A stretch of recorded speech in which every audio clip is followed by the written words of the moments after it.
There's many times that you can take an application before they even arrive, if it's right for them. But you never want to lead with that. You never want to make that a determining factor of whether or not you're willing to meet with somebody. That is a novice move. And I see a lot of agents, the majority of the agents in town, will not meet with somebody until they're pre-qualified, which is very foolish.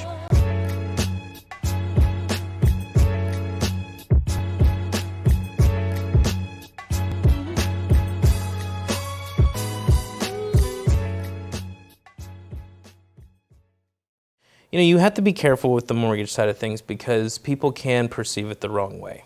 A person that, a lot of agents and a lot of very poor and very inexperienced agents will follow up and basically not communicate or not even willing to invest 15 minutes in person with somebody until they'll speak to their lender. That is a very poor way of communicating, adding value, and running your business. And so you have to be very tactful in the way that you bring up the mortgage conversation. It has to be somebody that really wants to speak to a lender before you push that on them, or it has to be somebody that really needs it and is aware of the fact that they need it. It can't be forced on somebody. Well, maybe I'll show you that house, or maybe I'll meet with you, but talk to my lender first. Let me see if you have the money first. That is very discouraging to most people. And it can be very off-putting to people that even do have great credit or do have great finances, because it's like, well, I'm only willing to invest 15 to 30 minutes with you if you have good credit scores. That's ridiculous, okay? And what we found is most of the companies and most of the agents that operate that, which is the majority in the industry, are very poor. And they don't convert a lot of leads.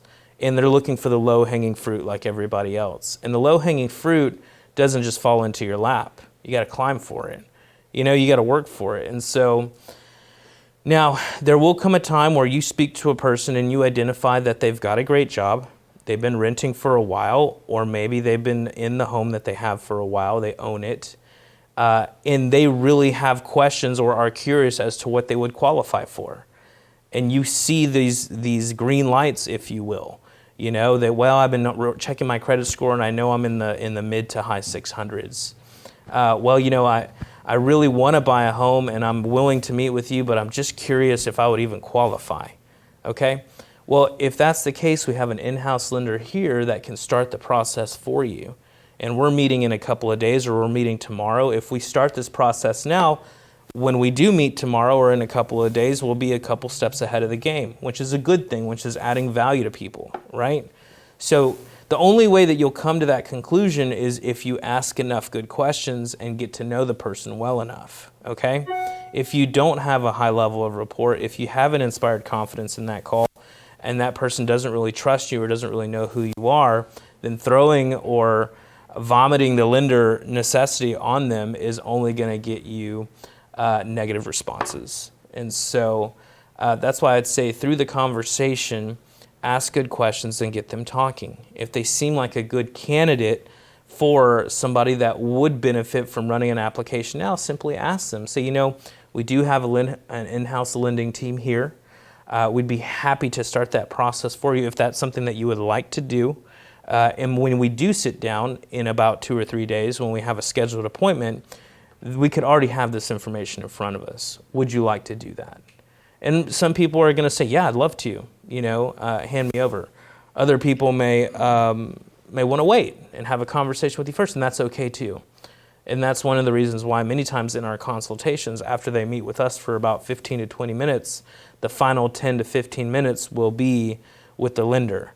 Okay, because it's usually important. Some people I know from the outset, you know what, I got a repossession a year ago, I've got terrible credit. Okay, let's work on your credit. Let's talk about some strategies, some techniques, maybe introduce you to some of our credit repair and credit building resources.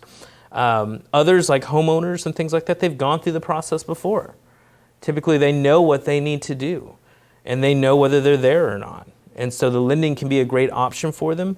It's also something that, you know, they may want a second opinion on. Let's say they have, you know, one quote from Wells Fargo, but maybe they'd like a quote from another option, a local option that we're familiar with, that we've worked with in the past.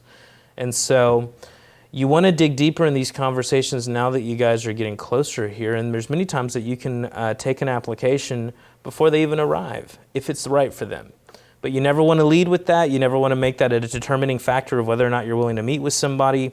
That is a novice move. And I see a lot of agents, the majority of the agents in town, will not meet with somebody until they're pre-qualified, which is very foolish, and you definitely do not want to do. That's not adding value to people. That's actually being very disrespectful to people. It's like, think about it. You know, you can only come in here, and we'll only show you a house. We'll only even talk to you about buying a house if you've got the money. You know, it's an ugly way to treat people.